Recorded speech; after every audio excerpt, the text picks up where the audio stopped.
இல்லாமையில் நீ செயல்படுவீர். உம் கரம் என்னை விலகாதிருக்கும். கோடி கோடி நன்றி சொன்னாலும் உமக்கது ஈடாகுமோ? கோடி கோடி நன்றி சொன்னாலும் என் வாழ்நாள் ஈடாகுமோ? விட்டு கொடுக்க கூடாதுங்க. குடும்பத்தை விட்டு கொடுக்க கூடாது. கர்த்தர் இணைத்த கணவன் மனைவி பிரியும் வரைக்கும் ஒருவருக்கு ஒரு விலகவே கூடாது. பிசாசினுடைய வேலை குடும்பத்தை உடைக்கிற வேலை. ஆண்டவர் யார் தெரியுமா? நீங்கள் ஒவ்வொருவரும் பிழைத்திருக்கும்படி வலிய சிலுவைக்கு ஒப்பு கொடுத்தார்.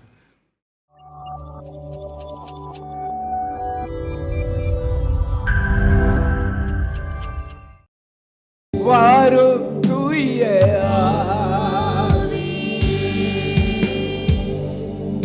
உம் பிரசன்னத்தை வாஞ்சிக்கிறோம். வல்லமையா என்னை நீராளுகை செய்யோ. கைகளை உயர்த்தி வாரும் தூய ஆவியே, உம் பிரசன்னத்தை வாஞ்சிக்கிறோம்.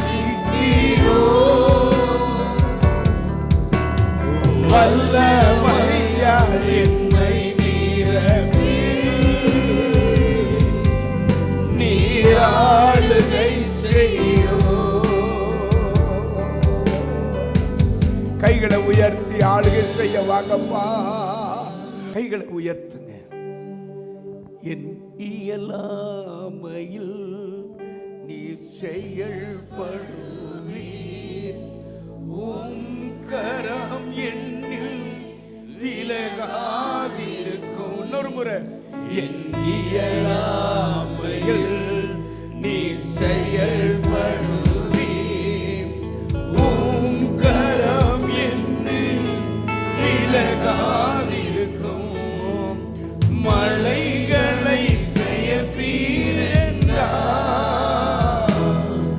என் தடைகள் உமக்கு எம்மாத்திரம். மரித்தோரை எழச் செய்தீர் என்றார். என் நோய்கள் உமக்கு எம்மாத்திரம். கைகளை உயர்த்தி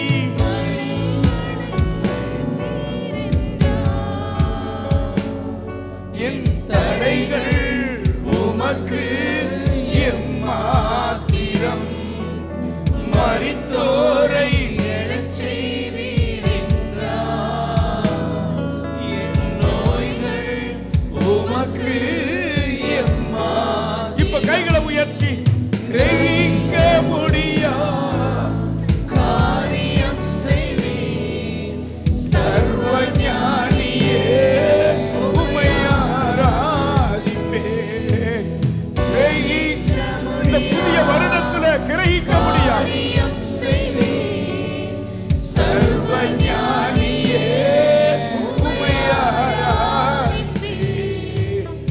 என் தேவன் எனக்கா ஏதாயினும் செய்திடுவார் என்றாலும் என்னை மறந்தது உண்டா? என் தேவன் எனக்கா ஏதாயினும் செய்திடுவார் என்றாலும் என்னை மறந்தது உண்டா?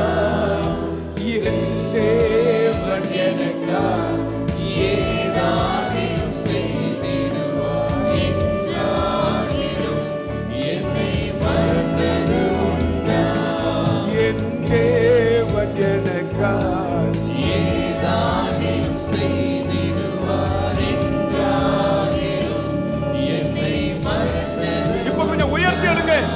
என் தேவன் எனக்காய் ஏதாயினும் செய்திடுவார் என்றாலும் என்னை மறந்தது உண்டா?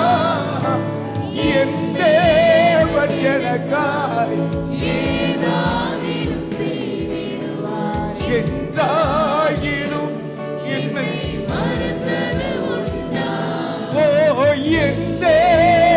எனக்காய் ஏதாகிலும் செய்திடுவார் என்றாகிலும் என்னை மறந்தது உண்டா? ஓ என் தேவன் எனக்காய் ஏதாகிலும் செய்திடுவார் என்றாகிலும் என்னை மறந்தது உண்டா? கிரகிக்க முடியா காரியம் செய்வீர் சர்வ ஞானியே உம்மை ஒவ்வொரு சொல்லுங்க. கிரகிக்க இந்த 2026 கிரகிக்க முடியா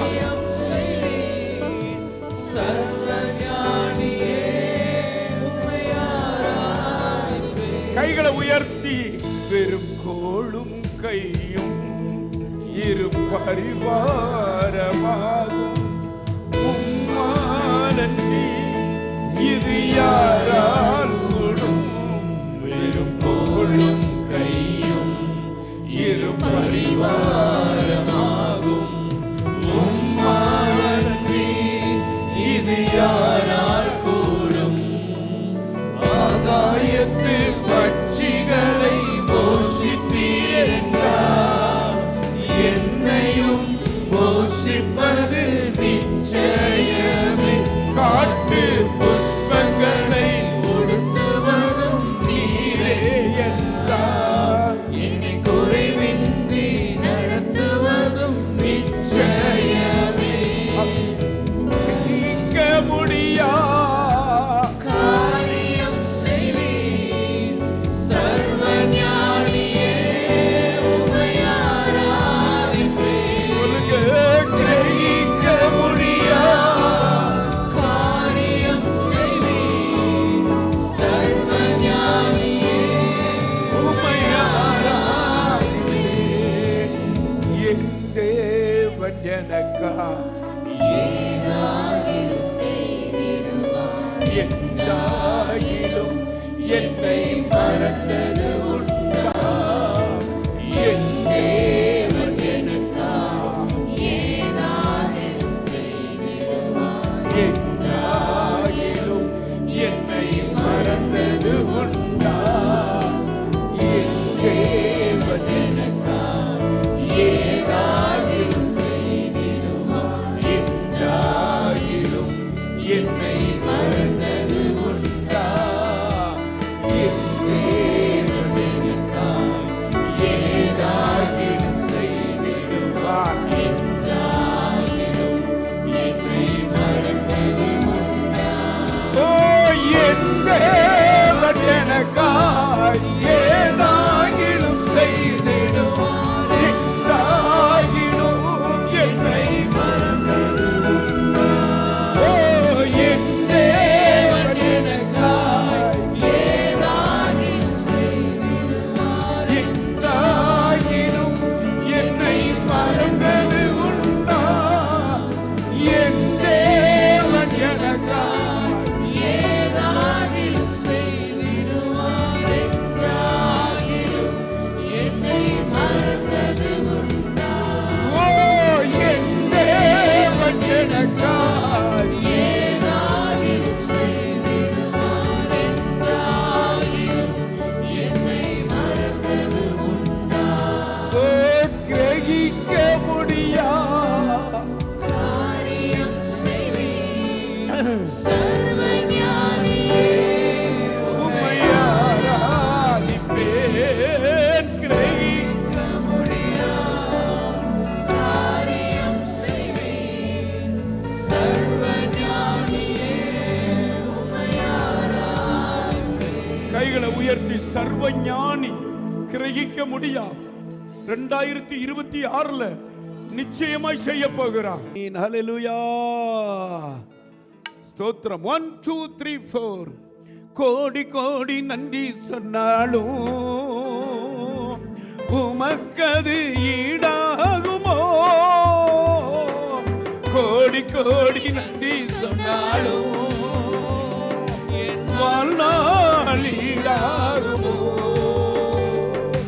கோடி கோடி நன்றி சொன்னாலும் உமக்கது ஈடாகுமோ? கோடி என் வாழ்நாளிடாகுமோ. நல்ல ஜோர கை தட்டுங்க, நல்ல கை தட்டுங்க. சிரிச்ச முகத்தோடு ஆரம்பத்தில் இந்த வருஷம் ஜனவரி மாதம் எல்லாம் கோடி கோடி நன்றி சொல்லணும். எத்தனை பேர் கொரோனால செத்து போனாங்க, எத்தனை பேர் கொடூர வியாதியில செத்து போனாங்க.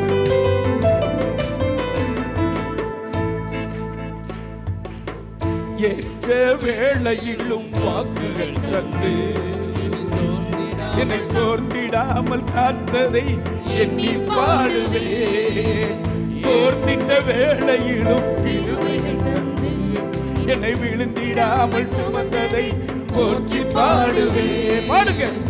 ஏற்ற வேளையிலும் வாக்குகள் தந்து என்னை சோர்ந்திடாமல் காத்ததை எண்ணி பாடுவேன்.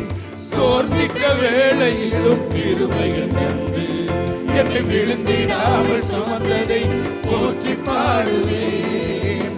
இடைவிடாமல் காத்தீரையா, உந்தன் வார்த்தைகளால் நடத்தினீரையா.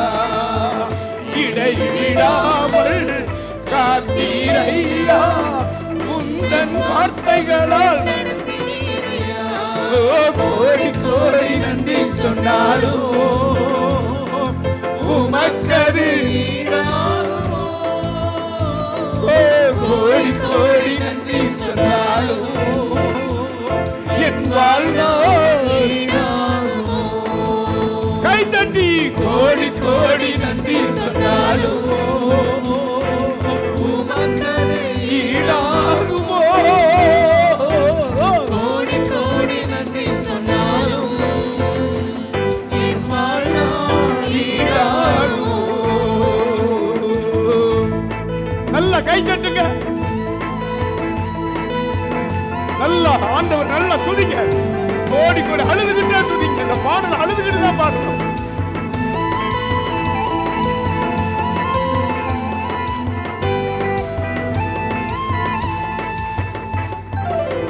தனிமையிலே நான் அழுத போதெல்லாம் ஒரு தாயை போல தேற்றினதை எண்ணி பாடுவேன். தேவைகளால் நான் திகைத்த போதெல்லாம் ஒரு தகனுரை போல் தாங்கியதை போற்றி பாடுவேன். தனிமையிலே நான் அழுத போதெல்லாம் ஒரு தாயை போல தேற்றியதை எண்ணி பாடுவேன். தேவைகளால் நான் திகைத்த போதெல்லாம் ஒரு தகப்பனை போல் தாங்கியதை போற்றி பாடுவேன். குறைகளில் எல்லாம் கிருபையை தந்து என்னையும் வெறுக்காமல் நேசித்தீரையா. குறைகளில் எல்லாம் கிருபையை தந்து என்னையும் வெறுக்காமல் நேசித்தீரையா. கோடி கோடி நன்றி சொன்னாலும் உமக்கது ஈடாகுமோ. கோடி கோடி நன்றி சொன்னாலும் என் வாழ்நாள் ஈடாகுமோ. கை தட்டி பாடுங்க. கோடி கோடி நன்றி சொன்னாலும் ஆமென் உமக்கது ஈடாகுமோ. கோடி கோடி நன்றி சொன்னாலும் என் வாழ்நாள் ஈடாகுமோ. நல்ல கைங்க தலைக்கு மேல தட்டுங்க. இந்த அடி ரொம்ப சூப்பரான அடி. ஓ ரமா கரமா சிகரா.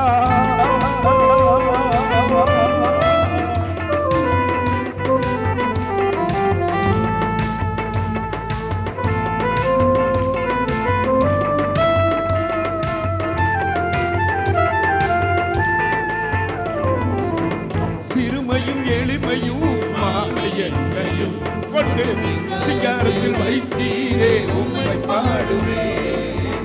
அலங்கோலமாக இருந்த எந்த அலங்காரமாக மாற்றியதை போற்றி பாடுவேன். சிறுமையும் எளிமையும் மாலையையும் கொண்டு சிங்காரத்தில் வைத்தீரே உம்மை பாடுவேன். அலங்கோலமாக இருந்த என் வாழ்க்கையை அலங்காரமாக மாற்றியதை போற்றி பாடுவேன். புழுதியிலிருந்து எடுத்தீர் ஐயா, எந்த தலையை நீர் உயர்த்தினீர் ஐயா. புழுதியிலிருந்து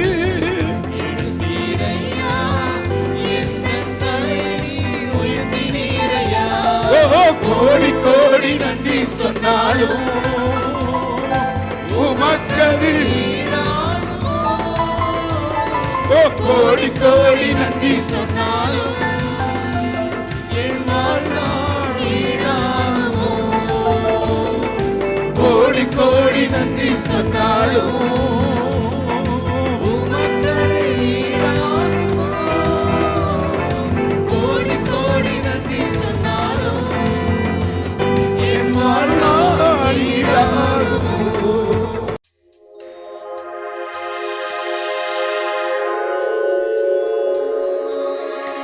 இந்த நாளிலும் கூட ஆண்டவர் என்னை சாட்சியாக நிறுத்தினதுக்கு அவர் கோடான நன்றி செலுத்துகிறேன்.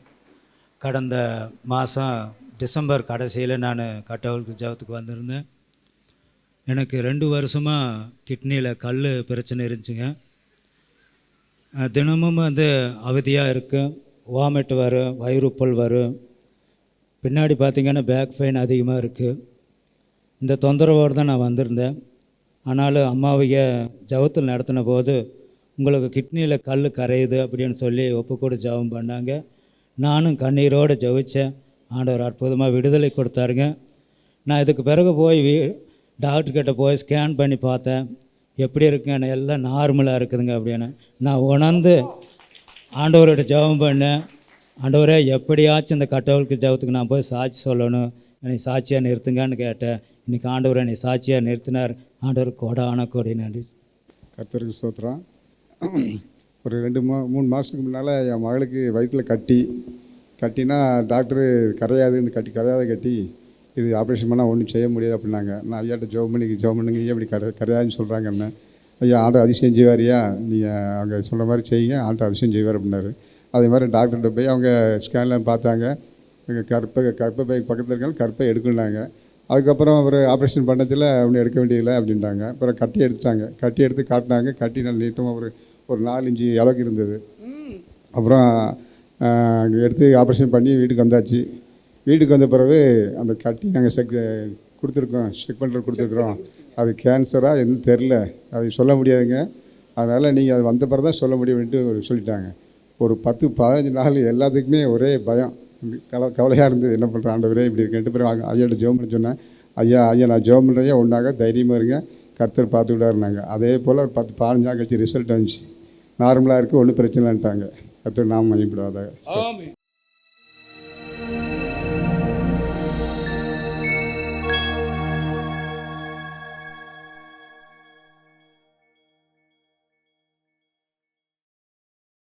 லூக்கா எழுதின புஸ்தகம் 1வது அதிகாரம் 58வது வசனத்தை நான் வாசிக்க கேட்போம்.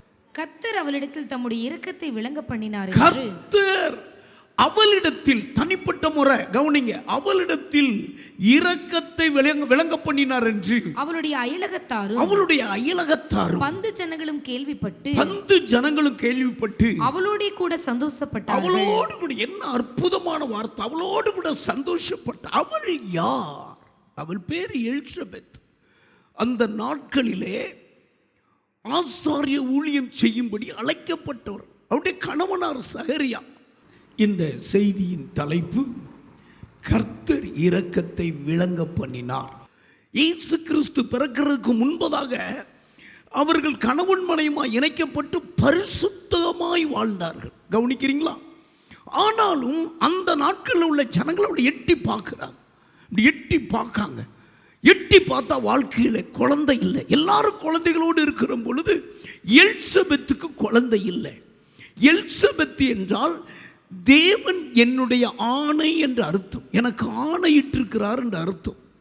இந்த வசனம் கவனிங்க, இது நிறைவேறும்னு சொல்லி குழந்தைக்காக உங்கள் பிரயாசப்பட்டதில்லை, ஜெபித்ததில்லை, ஒன்றும் செஞ்சதில்லை. ஆனால் வேதம் சொல்லுகிறது, அவங்க கர்த்தருடைய காரியத்தில் ஒரு மனமாய் ஒற்றுமையாய் தேவனுடைய கற்பனை அப்படி கை கொண்டாங்க. உலகம் அவளை நிந்தித்தது, உலகம் சோர்வடைய பண்ணினது, உலகம் வாழ்க்கையில் கசப்பை கொடுத்த. குழந்தை இல்லையே, கல்யாணம் ஆகி கிட்டத்தட்ட 40 ஆண்டாயிட்டு, வயசான கிழவனும் கிழவியும் ஆயிட்டீங்க, உங்களுக்கு குழந்தை இல்லையே, தேவன் ஆணைன்னு சொல்றீங்க, அந்த ஆணை நிறைவேறலையே. 1வது அதிகாரம் 7வது வசனத்தை வாசித்துக்கு, எலிசபெத் மலடியா இருந்தபடியா அவர்களுக்கு பிள்ளை இல்லாதிருந்தது. இருவரும் வயது சென்றவர்களாயும் இருந்தார்கள். அவர்கள் வயது சென்றவர்களாய், வாலிபத்துல கல்யாணம் ஆகி வயது சென்றவர்களாயிட்டாங்க. தேவ தூதன் பிரவேசித்து சகரியாகிட்ட சொல்றார், உன் மனைவி கர்ப்பவதியாவா? நம்ப முடியல. 18வது வசனம் வாசிக்க கேட்போம். அப்பொழுது சகரியா தேவதூதனை நோக்கி, இதை நான் எதினால் அறிவேன்? நான் கிழவனாய் இருக்கிறேன். என் மனைவியும் வயது சென்றவளா இருக்கிறாளே. கவுனிங்க, எலிசபெத் என்றால் தேவ ஆணை, தேவனுடைய வாக்கு நிறைவேறும் என்று அர்த்தம். ஆனால் உலகம் நிந்திக்கிறது, அந்த வயசுல கிடைக்கல. ஒரு நாள் அல்ல, வருஷக்கணக்கில் ஆயிட்டு, கிழவன் ஆயிட்டாங்க, கிழவி ஆயிட்டாங்க, கிடைக்கல. தேவதூதன் சொன்னாலும் நம்ப முடியல அவங்களால. கவனிக்கிறீங்களா? ஆனால் வேதம் சொல்லுகிறது, கர்த்தர் அவள் மேல தம்முடைய இரக்கத்தை விளங்க பண்ணினார். கையை உயர்த்தி ஹல்லேலூயா. இரக்கத்தை விளங்க பண்ண உடனே அவள் என்ன இறக்கும், குழந்தை பாக்கிய இறக்கத்தை கர்த்தர் கொடுத்தார். அயலகத்தார் வந்து ஜனங்களும் வந்து சந்தோஷப்பட்டாங்க. எந்த வாய் நிந்தித்ததோ, எந்த வாய் மலடின்னு சொன்னதோ, எந்த வாய் அவமானமாய் பேசியதோ, அவங்க எல்லாம் ஸ்தோத்திரம் பண்ண, அவங்க எல்லாம் சந்தோஷப்பட கர்த்தர் வைத்தார். இன்றைக்கு இந்த வார்த்தை எனக்கு தாரார், உங்கள் ஒவ்வொருவர் மேலையும் இரக்கத்தை விளங்க பண்ணுவார். பக்கத்தில் பார்த்து சொல்லுங்க, இன்னைக்கு செய்தி என்ன? தேவனுடைய இரக்கம் உங்க மேல இறங்கும். தேவனுடைய இரக்கம் உங்க மேல இறங்கும். இயற்கைக்கு அப்பாற்பட்ட காரியங்கள் நடக்கும், ஆச்சரியமான காரியங்கள் நடக்கும். ஹல்லேலூயா. வேதம் சொல்லுகிறது, நாம் நிர்மூலமாகாதிருப்பது கர்த்தருடைய சுத்த கிருபையே, அவருடைய இரக்கங்களுக்கு முடிவே இல்லை. வாயில சொல்லுங்க, இரக்கங்களுக்கு முடிவில்லை. அன்பான மகனே, மகளே, இன்னைக்கு உன்னை சுகத்தோடு வச்சிருக்கிறனா தேவனுடைய இரக்கம், அவருடைய காருண்யம். ஆமாம், அந்த வசனம் சொல்லுகிறது, கர்த்தர் அவளிடத்தில் தம்முடைய இரக்கத்தை விளங்க பண்ணினார் என்று அவருடைய அயலகத்தாரும் பந்து ஜனங்களும் கேள்விப்பட்டு அவளோடு சந்தோஷமா இருப்பாங்க. ஹல்லேலூயா, ஆமீன் சொல்லுங்க. இவள் மேல 10 இரக்கத்தை கர்த்தர் வைத்தார். இரக்கம்னா 10 ஆசீர்வாதம் வரும். நான் இப்போ ஒன்று சொல்ல ஆமேன் ஆமேன் என்று சொல்லுங்க. கர்த்தருடைய இரக்கம் ஒரு மனிதன் மேல வரும் பொழுது அற்புதங்கள் நடக்கும். தேவனுடைய இரக்கம் நம்ம மேல் படும்போது, தேவ இரக்கம் நம்ம மேல் வரும் பொழுது அற்புதம் நமக்கு நடக்கும். தேவனுடைய இரக்கம் நம்ம மேல் வரும் பொழுது அதிசயம் நடக்கும். தேவன் நம்ம மேல் இரக்கம் படும்போது வியாதிகள் சுகமாகும். தேவனுடைய இரக்கம் நம்ம மேல் வரும் பொழுது கிருபை மேல கிருபை பெருகும். தேவனுடைய இரக்கம் நம்ம மேல் வரும் பொழுது ஆயுசு நாட்கள் நீடித்திருக்கும். தேவனுடைய இரக்கம் நம்ம மேல் வரும் பொழுது மனித தயவு ஏராளமாய் கிடைக்கும். தேவனுடைய இரக்கம் நம்ம மேல் வரும் பொழுது வர வர விருத்தி அடைவோம். தேவனுடைய இரக்கம் நம்ம மேல் வரும் பொழுது நம்முடைய பேரை பிரஸ்தாபப்படுத்துவார். தேவனுடைய இரக்கம் நம்ம மேல் வரும் பொழுது பரிபூர்ண ஆசீர்வாதங்கள் உண்டாகும். தேவனுடைய இரக்கம் வரும் பொழுது அயலகத்தாரும் பக்கத்து வீட்டுக்காரங்களும் நம்ம கிட்ட வரும்படி கர்த்தர் செய்வார். முதல் தேவன் கர்த்தருடைய இரக்கம் ஒரு மனிதன் மேல, மனுஷி மேல வரும் பொழுது அற்புதங்கள் திரளாய் நடக்கும். பக்கத்தில் பார்த்து சொல்லுங்க, ஹல்லேலூயா. ஒரு மனுஷன் மேல, ஒரு மனுஷி மேல கர்த்தர் இரக்கம் வைக்கும் பொழுது சரீரத்தில் திரளான அற்புதங்கள் நடக்கும். அனுபவிக்கக்கூடிய அற்புதங்கள் நடக்கும். ஹல்லேலூயா. சுவித்து மகிழக்கூடிய அற்புதம் நடக்கும். வாசிக்க கேட்போம். லூக்கா எழுதின புத்தகம் 1வது அதிகாரம் 57-58. எலிசபெத்துக்கு பிரசவ காலம் நிறைவேறின போது அவள் ஒரு புத்திரனை பெற்றாள். கர்த்தர் அவளிடத்தில் தம்முடைய இரக்கத்தை விளங்க பண்ணினார் என்று. இரக்கத்தை விளங்க, கவனிங்க, அது வரைக்கும் ஒரு மலடியா இருந்தா, நிந்தைக்கும் அவமானத்துக்கும் அவள் உள்ளாகி இருந்தாள். அவள் மனம் சோர்வடைந்தது. ஆனால் தேவனுடைய வாக்குத்தத்தம், தேவ ஆணை அது நிறைவேறியது. கவனிங்க, கர்த்தர் மேலே இரக்கத்தை வச்சார். கவனிக்கிறீங்களா? எல்லாரும் கவனிங்க. இரக்கத்தை வச்சு அழகான ஒரு ஆண் குழந்தை அவள் பெற்றெடுக்கிறா. அது வரைக்கும் அவளுடைய ஜீவியத்தை கர்த்தர் அப்படி நோக்கி பார்க்கிறார். 6வது வசனம் நீங்க வாசித்தா கவனிங்க, குழந்தை இல்லைன்னு சொல்லி கணவன் மனைவிக்குள்ள ஒரு சின்ன பிரச்சனை கூட வந்ததில்லை, சின்ன போராட்டம் கூட வந்ததில்லை. சகரியா தன்னுடைய மனைவியை பார்த்து ஏன் மலடின்னு கேட்டதில்லை. எலிசபெத்து தன்னுடைய கணவனாரை பார்த்து யோ நீ குடும்பம் நடத்த லாய்க்கில்லாத ஆள்னு கேட்கல. முத்திரையான ஒரு வார்த்தை. 6வது வசனம் வாசிங்க. 1:6. அவர்கள் இருவரும், அவர்கள் எல்லாரும் வாசிங்கள் இந்த வசனத்தை. ரொம்ப டாப்பா இருக்கும், ரொம்ப ருசியா இருக்கும். அவர்கள் இருவரும் கர்த்தர் இட்ட சகல கற்பனைகளின்படியேயும், கர்த்தர் இட்ட சகல கற்பனையின்படியும், நியமங்களின்படியேயும் குற்றமற்றவர்களாய் நடந்து தேவனுக்கு முன்பாக நீதி உள்ளவர்களாய் ஜோர கை தட்டுங்க. இதைத்தான் கர்த்தர் பார்த்தாருங்க. ஆமா, குழந்தை முக்கியம் இல்லை, கர்த்தர் இணைத்தாரை ஏற்ற துணன்னு இணைச்சாரு. மனிதன் தனிமையாய் இருப்பது நல்லதல்ல என்று சகரியாவுக்கு ஏற்ற எலிசபெத்து சகரியா கொடுத்தாரு. இதுல கர்த்தருடைய பிரமாணங்களையும் நியமங்களையும் கை கொண்டு குற்றமற்றவர்களாய் நீதிமானாய் வாழ்ந்தாங்க. குழந்தை கேட்கல. ஆனா எலிசபெத்துனா தேவன் ஆன நிறைவேறும். பாத்தீங்களா? உங்க வாழ்க்கையில் அப்படி நடக்குதா? குற்றமற்றவர்களா நீங்க இருக்கீங்களா? சில காரியங்கள் வரும் பொழுது ஒருவருக்கு ஒருவர் குற்றம் சொல்லி பிரிஞ்சு போறீங்களே. இன்னைக்கு என்ன தெரியுமா? அவள் மலடி, அவளால் குழந்தை பெக்க முடியாது, வேற ஒரு பெண்ணை கட்டி வைடா. மாமியார் தூண்டுறா, மாமனார் தூண்டுறாங்க நல்லா குடும்பத்தை. குழந்தை என்ன? ஆமாம், மனுஷரால் கொடுக்க முடியும், கர்த்தர் கொடுப்பார் கையை உயர்த்தி. பிள்ளைகள் கர்த்தரால் வரும் சுதந்திரம். அவர் தான் பழுகி பெருகி நீங்க பூமியை நிரப்புங்கன்னு இருக்கிறார். ஹல்லேலூயா. ஒருவனை அல்லவா படைத்தார், ஆவி அவனிடத்தில் பூர்ணமாக இருந்து. ஏன் ஒருவனை படைத்தார்? பக்தியுள்ள சந்ததியை பெற்றெடுக்கத்தானே. கவனிங்க நல்லா. அவங்க பரிசுத்தத்தில் இருந்தாங்க, குற்றமற்றவர்களா இருந்தாங்க, நீதிமானாக இருந்தாங்க. கர்த்தர் பார்த்தார், இவங்களுக்கு ஒரு குழந்தையை கொடுக்கணும்னு நினைச்சிட்டார். கையை உயர்த்தி எல்லாரும் ஒரு அல்லேலூயா சொல்லுங்க. ஹல்லேலூயா. ஆமா, பரிசுத்தத்தை விட்டு கொடுக்க கூடாதுங்க, குடும்பத்தை விட்டு கொடுக்க கூடாது. கர்த்தர் இணைத்த கணவன் மனைவி பிரியும் வரைக்கும் ஒருவருக்கு ஒரு விலகவே கூடாது. பிசாசினுடைய வேலை குடும்பத்தை உடைக்கிற வேலை. நீதிமொழிகள் எழுதின புஸ்தகம் 23வது அதிகாரம் 26வது வசனம் சொல்லுது, மகனே உன் இருதயத்தை எனக்கு தா. ஹல்லேலூயா. சூலமித்தியால் சொல்லுகிறா, நேசரே உன் இருதயம் என்னை கவர்ந்து கொண்டது. வாசிங்க. என் மகனே, என் மகனே உன் இருதயத்தை எனக்கு தா. இயேசு சொல்லுகிறார், உன் இருதயத்தை எனக்கு தா. நீ என் இருதயத்துக்கு ஏற்றவன். நான் என் இருதயத்தை பார்த்து தான் உன்னை ரட்சித்தேன். கையை உயர்த்தி ஆமேன்னு சொல்லுங்க. இருதயம் குற்றமற்றதா இருக்கணுங்க, அதுக்கு பிறகுதான் ஆசீர்வாதம். இருதயம் இல்லாமல் நீ கோடி கோடியாக வச்சாலும் உனக்கு என்ன? ஆமாம், உன் இருதயம், கணவன் மனைவியுடைய இருதயம் ஒரே இருதயமாக இருக்கணும். அடுத்த ஆள் அதுக்குள்ள பூரக்கூடாது, விடக்கூடாது. இருதயத்தை பார்க்கிறார். உன்னத பாட்டு எழுதின புஸ்தகம் 4வது அதிகாரம் நீங்க 9வது வசனத்தை வாசிங்க. என் இருதயத்தை கவர்ந்து கொண்டா, என் மனவாளிய அவர் சொல்றாரு. எத்தனையோ பெண்களை பார்த்த, ஆனா என் இருதயத்தை நீ கவர்ந்து கொண்ட. நேசர் மனவாட்டி சூலமித்தியால பார்த்து சொல்றாரு, என் இருதயத்தை கவர்ந்து கொண்டாயே. கையை உயர்த்தி ஹல்லேலூயா.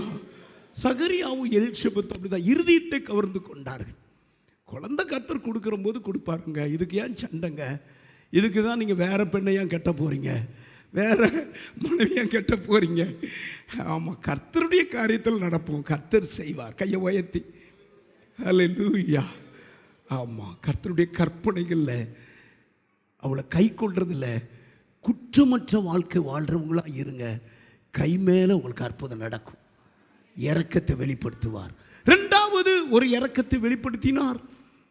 ஆதியாகமம் புஸ்தகம் 19வது அதிகாரம் 16வது வசனத்தை நான் வாசிக்க கேட்பேன். அவன் தாமதித்துக் கொண்டிருக்கும் போது கர்த்தர் அவன் மேல் வைத்த நல்ல கவனிங்க, கர்த்தர் அவன் மேல் வைத்த இரக்கத்தினால் அந்த புருஷர் அவன் கையையும் அவன் மனைவியின் கையையும் அவன் இரண்டு குமாரத்திகளின் கையையும் பிடிச்சு அவனை பட்டணத்திற்கு வெளியே கொண்டு போய் விட்டார். கவனிங்க, இது சோதோம் குமாரா பட்டணம் நாசமாச்சு. அக்னி கந்தகம் போட்டு கர்த்தர் எரிச்சார். கவனிக்கிறீங்களா? ஏன் அந்த பட்டணத்தில் இவனை எரிச்சிருக்க வேண்டியதானே? இவன் மேல கர்த்தர் இரக்கம் வச்சாராம். கவனிக்கிறீங்களா? அட, சோதோம் குமாராபத்தினுடைய பட்டணத்தின் பாவத்தை நீங்க படிச்சு பாருங்க. பரலோகம் எட்டுச்சாமா. ஒரு மனுஷன் இனி மனுஷரங்க நான் விட மாட்டேன், அக்னி கந்தகத்தையும் கர்த்தர் கொண்டு வந்து ஊத்துனாராம். அவ்வளவு அருவருப்பின் பாவம், வேசித்தனத்தின் பாவம், ஆணோடு ஆண் வேசித்தனம், பயங்கரமான பாவம், வாயிட்டு சொல்ல முடியலங்க. வேவு பார்க்க ஆட்களை அனுப்பி, ஆமா உறுதி ஆயிட்டு, இந்த பட்டணம் இப்படித்தான் இருக்குது, இது பொல்லாத பட்டணம், அருவருப்பா இருக்குது, சுட்டரிச்சிட்டாரு. ரெண்டாவது அழிவு இதுக்கு பேரு. முதல் அழிவு நோவா காலம், ரெண்டாவது அழிவு சுட்டரிக்கும் போது அங்கு பரிசுத்தமாய் வாழ்ந்த ஒரு மனுஷனை, அவன் பேர் தான் லோத்து. இந்த லோத்து அவருடைய மனைவி, அவருடைய 2 பிள்ளைகளை உயிரோடு பாதுகாக்கிறார். கையை உயர்த்தி. என்ன அமைதியா இருக்கீங்க? ஏன் பாதுகாத்தார் தெரியுமா? இவன் அந்த பட்டணத்தில் ஜெபிக்கிறான். அந்த பட்டணம் பாவத்தில் ஜனங்கள் செய்யும் போது பரிதாபம் கொள்ளுகிறான். நீங்க வாஸ்து பாருங்க, 2 பேதுரு எழுதின புஸ்தகம் 2வது அதிகாரம் 7வது வசனம் 8வது வசனத்தை வாஸ்து பாருங்க. அக்கிரமக்காரருக்குள் வாசமாயிருக்கையில் அவர்களுடைய காம விகார நடக்கையில் வருத்தப்பட்டு நாள்தோறும் அவர்களுடைய அக்கிரம கிரியைகளை கண்டு, நாள்தோறும் சோதோம் குமாரத்தின் அக்கிரம கிரியைகளை கண்டு கேட்டு நீதியுள்ள தன்னுடைய இருதயத்தில் வாதிக்கப்பட்ட நீதிமானாகிய லோத்தை ரட்சித்திருக்க. எல்லாம் ஜோரா கை தட்டுங்க. கவுனிங்க, பட்டணம் அருவருப்பா இருக்கு, காம விவகாரமா இருக்குது, ஆனால் இருதயத்தில் வாதிக்கப்படுற, ஐயோ இந்த பட்டணம் ரட்சிக்கப்படலையே, அப்படி கண்ணீர் வடிக்கிறார். பட்டணத்துக்கும் உங்களுக்கும் ஆமா சம்பந்தம் இருக்கா? எவனோ அழியிறான்னு சொல்லலை, உட்கார்ந்து அக்கிரமக்காரருக்காக, காம விவாரத்தில் காம இச்சையில் விழுந்து கிடக்கிறவங்களுக்காக லோத்து கதறாருங்க, அழுகிறாருங்க. அந்த பட்டணத்தில் நீதிமானா வாழ்றாருங்க. இதை கர்த்தர் பார்த்தார், அவர் மேலே இரக்கம் வச்சார். தன் கைகளால் அக்னியும், அதாவது கந்தகத்தை ஊத்துறதுக்கு முன்னால தூதர்களை விட்டு அந்த லோத்தை கையோடு தூக்கி, கையை பிடிச்சு தூக்கி விடுறாங்க. காரணம், அந்த வசனம் சொல்லுது, கர்த்தர் அவன் மேல் இரக்கம் வைத்தபடினார். ஹல்லேலூயா. அழிக்கல, அவனோடு கூட குழந்தையை பெற்ற லோத்தினுடைய மனைவி அழிக்கல, 2 பிள்ளைகளை அழிக்கல, அவாதான் இப்படி பின்னிட்டு பார்த்து உப்பு தூணாலான தவிர பிள்ளைகளையும் மனைவியும் கர்த்தர் காத்தார். காரணம் என்ன தெரியுமா? உள்ளத்துக்குள்ளே ஒரு பரிதாப ஜபம் இருந்தது. இருதயம் நொறுங்கி நொறுங்கி ஜபிக்கிறான். ஆமா, வேசித்தனத்தில் இருக்கிறவங்களுக்காக ஜெபிக்கிறான், குடிக்கிற குடிகாரங்களுக்காக ஜெபிக்கிறான், அக்கிரமக்காரருக்காக ஜெபிக்கிறான். அனுதினம் அந்த வசனம் சொல்லுது, அவன் இருதயத்தில் வாதிக்கப்பட்டான். இந்த வாதிப்பு உங்களுக்கு இருக்குதா? என்னமோ நடக்கு, என்னமோ இருக்குன்னு சொல்றீங்களா? நீங்க இருதயம் வாதிக்கப்படணுங்க. ஒரு துன்பத்தை கண்டா நீங்க வாதிக்கப்படணும். அருமையானவர்களே, ஒரு ஏழை அம்மா ஒரு பர்ஸு திறந்து பார்த்துருக்கு, புது செயின், 3 பகன் செயின் இருக்கு. அந்த அம்மா எடுத்து ஆலயமெல்லாம் முடிஞ்சதுக்கு பிறகு என் கையில் கொடுக்குது. அந்த அம்மா கொடுக்குது. எப்படி கொடுக்கு தெரியுமா? அந்த அம்மா எனக்கு தெரியும். அந்த அம்மா தலைக்கு எண்ணெய் தைக்க கூட எண்ணெய் வாங்க முடியாத அம்மா. அந்த அம்மா அவ்வளோ கஷ்டம். நான் தான் சில சமயம் 500 1000 அப்படி கொடுப்பேன். அந்த அம்மா அந்த பர்ஸை எடுத்து என்கிட்ட கொடுத்து, எப்படி கொடுத்தேமா? யார் பணமோ பாஸ்டர், புது நகையாக இருக்குது பாஸ்டர், யார் பணமோ பாஸ்டர், இந்த கோயிலுக்கு போய் இப்படி காணாமல் போச்சுன்னு சொல்லி நம்ம கோயில் பேர் கெட்ட பேராயிருமே பாஸ்டர், கிடச்சது. ஐயோ, என் உள்ளம் களி கூர்ந்தது, என் உள்ளம் களி கூர்ந்தது. திரும்பி பார்க்க, ஐயா அப்படி ஒரு நகையை வச்சுட்டேன் ஐயா, இப்படி நான் பாத்ரூமில் வச்சு எப்படியோ மறந்து சர்ச்சுக்குள்ளே வந்துட்டேன், நகை காண. இந்த இருக்குங்க நகை. ஹல்லேலூயா. வாதிக்குது அந்த அம்மாவுக்கு, தனக்கு எத்தனையோ தேவை, வாதிக்குதுங்க, வாதிக்குது. அந்த வாதிப்பு இருக்குதா? அழுறீங்களா? கண்ணீர் வடிக்கிறீங்களா? இந்த வாதிப்பு இயேசுகிட்ட இருந்தது. இந்த வாதிப்பு இயேசுகிட்ட இருந்தது. பரிதாபம் கொண்டார் இயேசு. மார்க் எழுதின புஸ்தகம் 8வது அதிகாரம் 2வது வசனத்தை நீங்க வாசித்து பாருங்க. பரிதாபம் கொண்டார். அதாவது என் ஜனங்களை பட்டினி அனுப்ப எனக்கு மனசுமில்லையே, பரிதாபம் கொள்ளுகிறார். வாசிங்க. ஜனங்களுக்காக பரிதபிக்கிறேன், ஜனங்களுக்காக பரிதபிக்கிறேன். இப்பொழுது என்னிடத்தில் கவனிங்க, உன்னை விட, உன் தகப்பனை விட, உன் தாயை விட உன் நேசர் இரக்கத்தை வெளிப்படுத்தி கொண்டிருக்கிறார். பரிதபிக்கிறேன் ஜனங்களுக்காக. யார் அப்படி சொல்ல முடியும்? அவர் பரிதபிக்கப்படணும்னு அவசியம் என்னங்க? இன்னைக்கு நீயும் நானும் நல்லா இருக்கிறதுக்கு காரணம் பரிதபிக்கிறேன் என்று சொல்லுகிறார். இவர்கள் இப்பொழுது என்னிடத்தில் தங்கி இருக்க 3 நாளாய் சாப்பிட ஒன்றில்லாதிருக்கிறார்கள். இவர்களில் சிலர் தூரத்திலிருந்து வந்தவர்கள் ஆகையால் நான் இவர்களை பட்டினியாய் வீட்டிற்கு அனுப்பிவிட்டால் வழியில் சோர்ந்து போவார்களே. எப்படி பரிதாபம் கொள்ற, எப்படி பரிதாபம் கொள்றார் இயேசு. அல்லேலூயா. இயேசுவை போல பரிதாபம் கொள்ள முடியாது. அல்லேலூயா. கைகளை உயர்த்தி ஒரு அல்லேலூயா சொல்லுங்க. அவர் உன் மேல பரிதாபம் கொண்டதுனால தான் அந்த குழந்தை பாக்கியம் கிடைச்சது. அவர் உன் மேல பரிதாபம் கொண்டதுனால தான் நீ திருப்தியா இருக்க. அவர் உன் மேல பரிதாபம் கொண்டதுனால தான் இவ்வளவு மேன்மையா இருக்க. ஆண்டவரும் கூட பேசினார், உன் ஜனங்களுக்காக நான் பரிதபிக்கிறப்பா. ஒவ்வொரு நாளும் உங்கள் கிராமத்துக்காக நீங்கள் உத்தரவாதம் உடையவளாக இருக்கணும். இந்த சபையை நடத்துகிற நாங்கள் உத்தரவாதம் உடையவர்களாக கர்த்தர்களை வச்சிருக்கிறபடினால நீங்கள் உங்கள் கிராமத்தில் இருக்கிறவங்களுக்காக உத்தரவாதம் உடையவளாக இருக்கணும். அல்லேலூயா. கையை உயர்த்தி ஒரு அல்லேலூயா சொல்லுங்க. மறுபடியும் ஒரு அல்லேலூயா சொல்லுங்க. அல்லேலூயா. ஆமாம், ஆண்டவர் வாயிட்டு சொல்லிட்டு பரிதபிக்கிறேன் என்று சொல்லிட்டு அப்படி ஜனங்களை விட்டல, திருப்தியாக்குனாருங்க, திருப்தியாக்கினார். ஆமா, 7 அப்பம் சிறு மீன் சாப்பிட்டு அந்த வசனம் சொல்லுது முடிவில் கவனிங்க, 4000 பேர் சாப்பிட்டு 7 கூட நிறைய மீதி எடுத்தார். இப்படி 2 வட்டம் அற்புதம் செய்தார். திருப்தியாக்கி தான் அனுப்பினார். பட்டினி அனுப்பலையே. இன்னைக்கு கூட நீங்க வந்திருக்கலாம், உங்க மேல தேவனுடைய இரக்கம் இறங்க வரபடினார் உங்களை திருப்தியாக்கி தான் அனுப்புவார். அல்லேலூயா. பரிதபிக்கலாம், ஒரு தொடர்பு இருக்கணுங்க. ஜனங்களுக்காக அழணும், நீங்க ரட்சிப்பு வரணும் ஜனங்கள். ஆமாம், ஆண்டவருடைய வேலை அப்படி பரிதாபம், அப்படியே மனதுருகுவார். ஆட்களை கண்டா மனதுருகுவார் இயேசு. கள்ளு மனசு அவருக்கு கிடையாது, மனதுருக்கம் இல்லை இயேசு. மனதுருகிட்டாருன்னா அற்புதம் செஞ்சிருவார். கையை நீட்டுவார், குஷ்டரோகி மாறிடும், பாடையை தொற்றுவார். எப்படி லோத்து பாதுகாக்கப்பட்டது, இருதயத்தில் வாதிக்கப்பட்டார், கையை உயர்த்தி. ஆகையினாலே சோதாகுமார் அழிவில் இருந்து அவரை மீட்டார். அவர் மேலே வைத்த இரக்கம், ஏதாவது ஒன்று இருக்கும்போது கர்த்தர் இரக்கம் வைப்பார். 3வது ஒன்று சொல்லிட்டு நான் முடிக்க போகிறேன். கர்த்தருடைய இரக்கம் ஜனங்களை, அதாவது தீங்குக்கு விலக்கி காப்பார், தீங்குக்கு விலக்கி காப்பார். யோனா எழுதின புஸ்தகம் 3வது அதிகாரம் 10வது வசனத்தை நான் வாசிக்க கேட்போம். அவர்கள் தங்கள் பொல்லாத வழியை விட்டு திரும்பினார்கள் என்று தேவன் அவர்களுடைய கிரியைகளை பார்த்து நாம் அவர்களுக்கு செய்வேன் என்று சொல்லியிருந்த தீங்கை குறித்து மனஸ்தாபப்பட்டு அதை செய்யாதிருந்தார். கைகளை உயர்த்தி ஒரு அல்லேலூயா சொல்லுங்க. மறுபடியும் ஒரு அல்லேலூயா சொல்லுங்க. அல்லேலூயா. ஆமாம், நினிவே பட்டணத்தின் ஜனங்கள் பாருங்க, பாவம் இதே மாதிரி தான் எட்டிச்சு. யோனாவை அனுப்புகிறாரு, நினிவேல போய் பிரசங்கம் பண்ணு, அவங்கெல்லாம் மனம் திரும்பட்டுங்கிறாரு. இவன் போவையே மாட்டுக்கான். தர்சீசுக்கு டிக்கெட் வாங்கி போயிட்டான். கடைசியில் மீன் வாயில் பொண்ணு மறுபடியும் அவர் தர்சீசுக்கு அனுப்புனார்.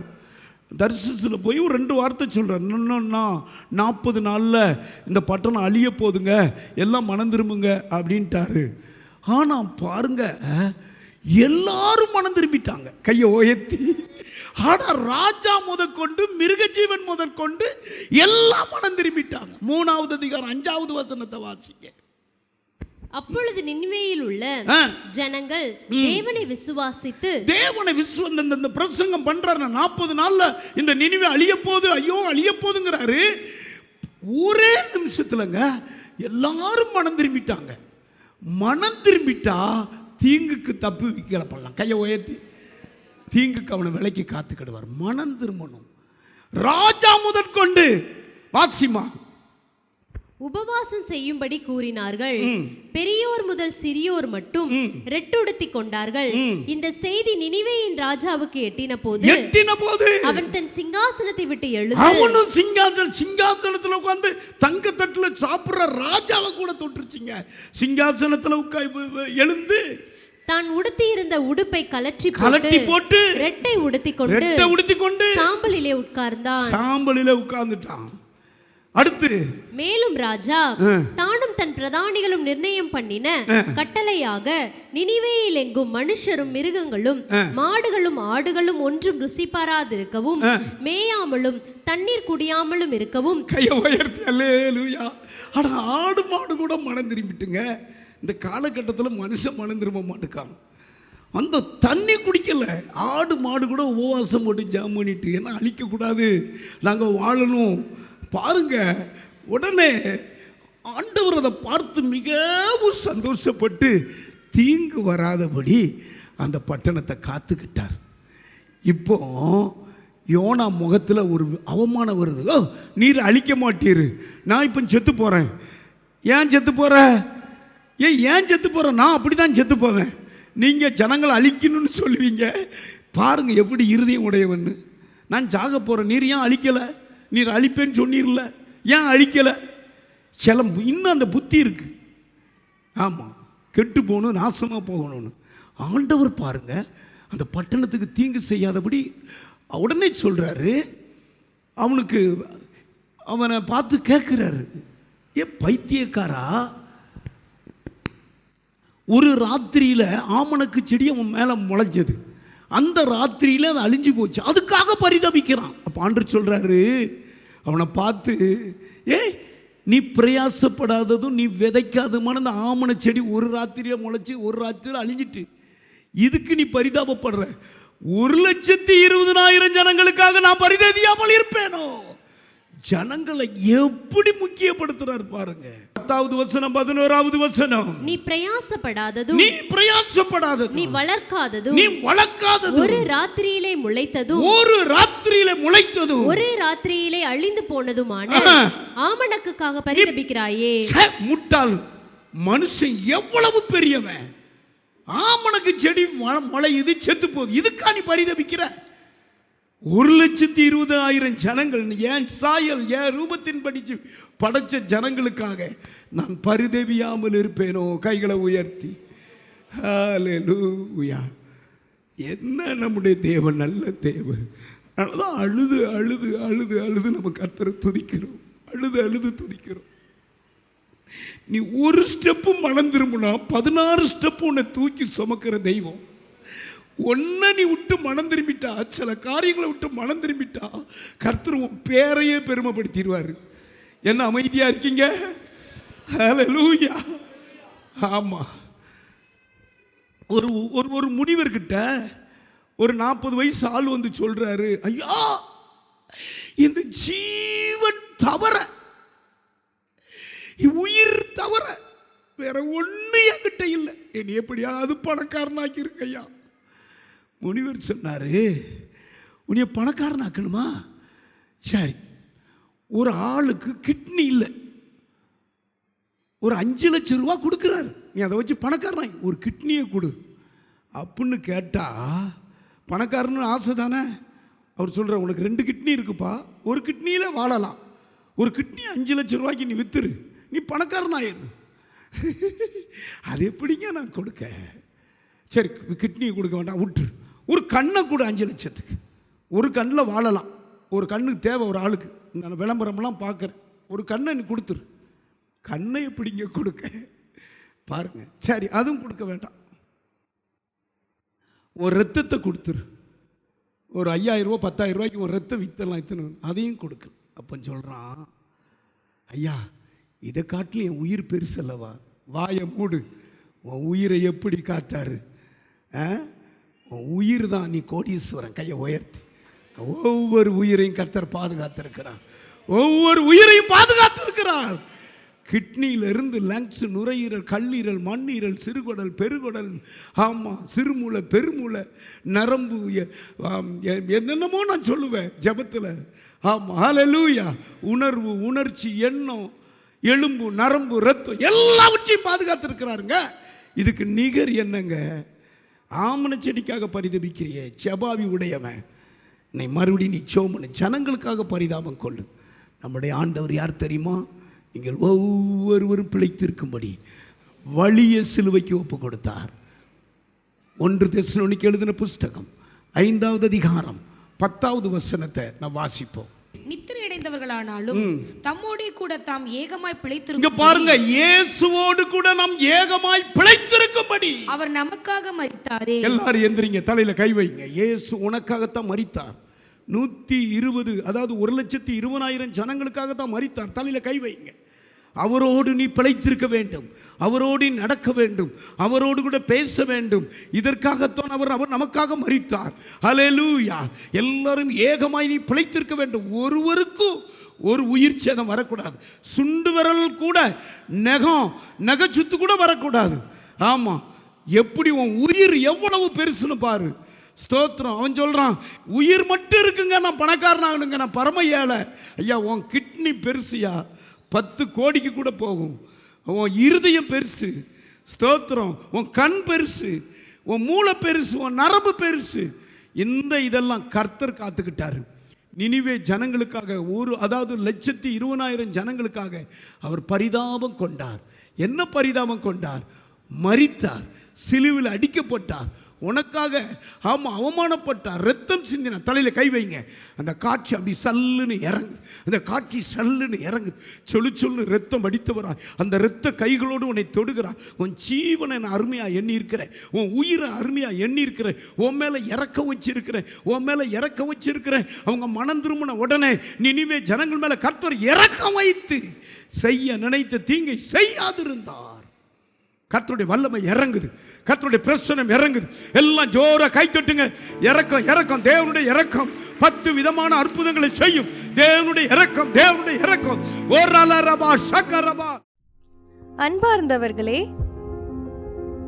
ஒவ்வொரு ஞாயிற்றுக்கிழமையும் ஏராளமான ஜனங்கள் நமது ஆலயத்திற்கு வந்து விடுதலை, சுகம், ஆசீர்வாதம் மற்றும் சமாதானம் பெற்று செல்கின்றனர்.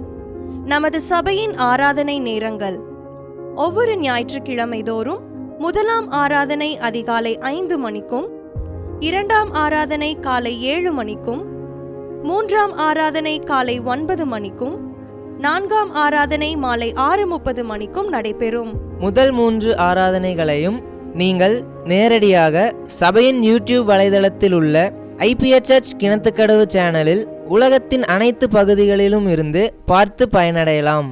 சிறுவர்களுக்கான ஓய்வு நாள் பள்ளி முதலாம் ஆராதனையில் காலை 6 மணிக்கும், 2ஆம் ஆராதனையில் காலை 8 மணிக்கும், 3ஆம் ஆராதனையில் காலை 10 மணிக்கும் நடைபெறும். வாலிபர் கூடுகை ஒவ்வொரு மாதமும் முதல் ஞாயிற்றுக்கிழமை அன்று காலை 9 மணிக்கு வாலிபர்களுக்கான விசேஷித்த கூடுகை நடைபெறும்.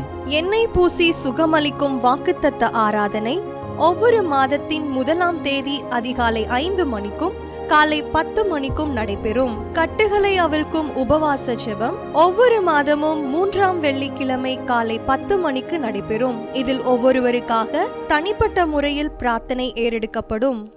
விடுதலை உபவாச ஜெபம் ஒவ்வொரு மாதமும் கடைசி சனிக்கிழமை அன்று காலை 10 மணிக்கு நம் தேசத்திற்காக பாரத்தோடு ஜெபங்கள் ஏறெடுக்கப்படும். ஒவ்வொரு வியாழக்கிழமை தோறும் ஆண்களுக்கான ஜெப கூடுகை புதிய ஆலயத்திலும், பெண்களுக்கான ஜெப கூடுகை பழைய ஆலயத்திலும் மாலை 7 மணிக்கு நடைபெறும். ஒவ்வொரு புதன்கிழமை அன்றும் வாலிப சகோதரர்களுக்கான ஜெப கூடுகை மாலை 7 மணிக்கு நடைபெறும். ஒவ்வொரு ஞாயிற்றுக்கிழமை அன்று வாலிப சகோதரிகளுக்கான ஜெப கூடுகை மாலை 5 மணிக்கு ஜூம் மீட்டிங்கில் நடைபெறும்.